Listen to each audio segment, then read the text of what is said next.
Hi, my name is Keegan, and I run the combo organ department here at Chicago Electric Piano Company. I wanted to take a moment to talk about the Hammond Solovox, one of the earliest monophonic tube synthesizers available in the 1940s. Now, a lot of people know about the clavioline, which was its more famous British cousin. It was used by the Tornadoes on Telstar and on hit song Runaway. But the Hammond Solovox can do quite a bit of work itself, and I'm here to demonstrate some of the features today. It is a monophonic synthesizer that produces its tone entirely with tubes. The way that it works is that it uses a single control voltage generated at the keyboard to control a tube oscillator that is then divided by several other tube dividers, much like a combo organ would do, but all with valves and producing a multi-octave yet monophonic synthesizer tone. I wanted to talk a little bit about how the Hammond Solovox actually works. There's a single tube oscillator that is controlled by the keyboard here, and then it takes that oscillation and uses a number of tube dividers to create lower octaves that you could stack on top of each other to form more complex waveforms and tones. One thing that it does have on top of the clavioline is that it has 4 different octaves that you're allowed to mix together. From what I understand, the clavioline only allows you to select one on top of the other. The Hammond Solovox gives you 4 different octaves to choose from. The soprano being the top. Nice reedy sound out of that.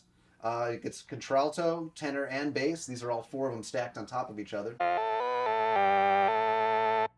And it also has several different tone selections here. We've got brilliant, second voice, first voice, full tone, deep tone, and a mute over here, which mixes the top oscillator back in with some of the other octaves to create a sort of horn mute type effect. So when they're all open and selected, you get quite a tone out of that. You can back them off and create a little bit more of a finesse with them.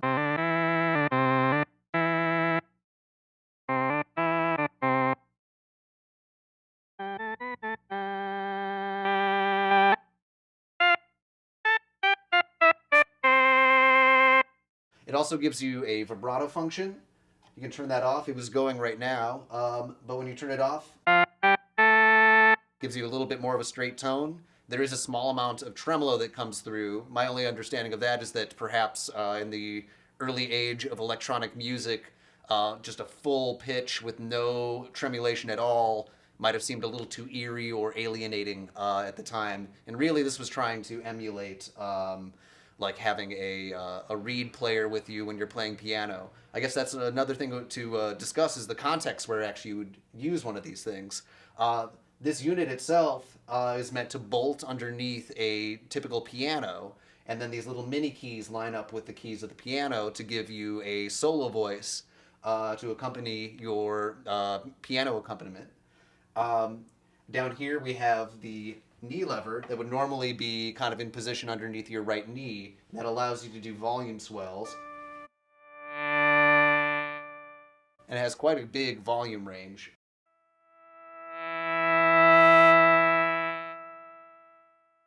You can drive the output pretty nicely and get some sort of cool overtones out of the tube amp that is in there. So I can demonstrate some of the octave functions here.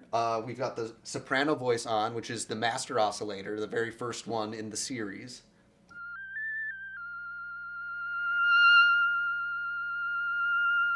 Very piercing, very piccolo-like. And you can shape that a little bit with the tone functions here.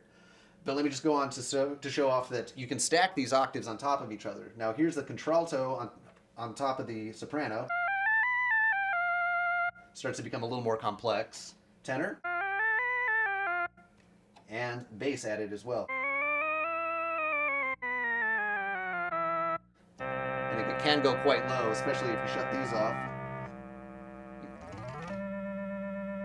It is monophonic again, so you can only get a top octave out of this, or a top note priority out of this. Like many synthesizers of the 70s that were limited by just circuitry, the Solovox is no exception. You can only really play one note at once. You can do some cool trills.